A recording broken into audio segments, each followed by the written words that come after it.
Throughout the 20th century up until the early 1970s, citizens in Kentucky with mental retardation had few opportunities to enjoy life or live independently. Many were hidden in institutions, away from their families and isolated from community life.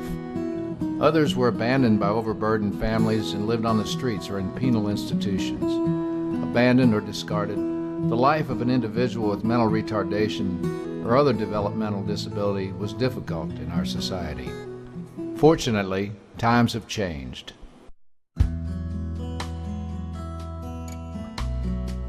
Community living was conceived in 1976 at the Council for Retarded Citizens of Jefferson County, a longtime advocate for persons with mental retardation. The council considered the plight of people who had no one to make and sustain homes for them. For the most part, these individuals had been abandoned as they aged and had no friends or family to care for them over the span of their lives. Even those living in a family needed the help of others in their community to provide additional support and security as they aged and faced new challenges. In 1981, the Council formally created Community Living, Inc. for the purpose of assuming lifelong responsibility for the lives of persons with mental retardation. Since that time, Community Living has continued its long-term commitment to the welfare of these citizens. At the heart of our program is the importance of relationships. Relationships help people, not programs. So we try to foster and enhance the circle of friends around the individuals that we support to establish that long-term commitment, long-term relationship to help people grow and to learn.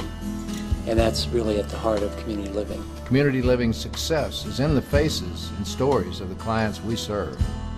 Here are 3 of those stories. George, age 35, came to Community Living from Home of the Innocents more than 20 years ago, moving into the home of David and Alice Smith. George now works at UPS through Louisville Diversified Services, bowls in a league, and loves to attend wrestling matches, enjoys movies, and surfing the internet. It's almost like an adoption. If you're going into it permanently, you know, this is what we ask. We ask that you'd be a forever family, and if that's what you're doing, then you're going to plan for it. Evelyn, age 45, has lived within the family home of Joyce Mills since 1980. She spends her days with Louisville Diversified Services and enjoys outside activities, especially baseball and basketball. Evelyn has benefited from a caring and dedicated relationship with Ms. Mills for over 25 years. Every day is something new. You never have the same type of days today. You stay busy. We are supposed to be a blessing to somebody in life, on our life's journey. And the Lord sent me Evelyn, and so I stick with it. You will fall in love with the one that you're working with if you would have a open mind and positive objectives. In 1976, Dorothy came to Community Living, having spent most of her life of 83 years in an institution or without a permanent place to call home. She had few family members or friends to look out for her. When she came out of the institution, she had no survival skills, knowledge, or ability to cope with the outside world.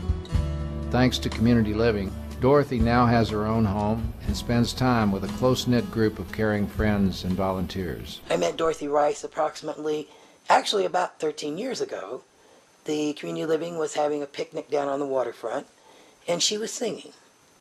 Are you my sunshine, my only sunshine? She was standing up on a big pavilion set up. She had on a big sunbonnet. She was dressed in bright yellow. You make me happy, by your own way. She's always been very animated. She's a very delightful person to be around. You never know me, how much I love you. If I take my sunshine away.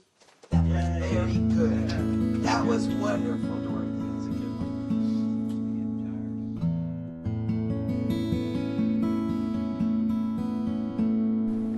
Community Living is a leader in providing support and assistance to meet the daily needs of our client by recruiting and establishing stable home environments, mediating and resolving personal crises or daily living problems, and facilitating long-term voluntary relationships with people in our community.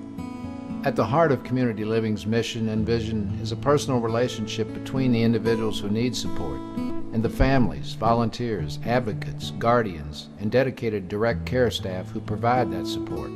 I think the creation of community living was a pretty natural activity for the council. Our mission is to be advocates for people with mental retardation. When people with mental retardation experience security and affection, they become less vulnerable. The greatest challenge facing community living, therefore, is to continue to create a circle of individuals, an extended family, for each person, providing a network of support, security, strength, and acceptance. How can you help us succeed in meeting this challenge? Consider opening your home and family to an individual with mental retardation or other developmental disability. Become a legal guardian for a person who cannot manage money or consent to medical care. Become an advocate through the Council on Mental Retardation's Citizen Advocate Program. Make a financial contribution. Serving 70 people in Greater Louisville with mental retardation and operating on a $2 million annual budget and facing the possibility of federal and state cuts every year, community living relies on the caring and generosity of others to make a difference each and every day. Won't you join us today in improving the lives of those we support?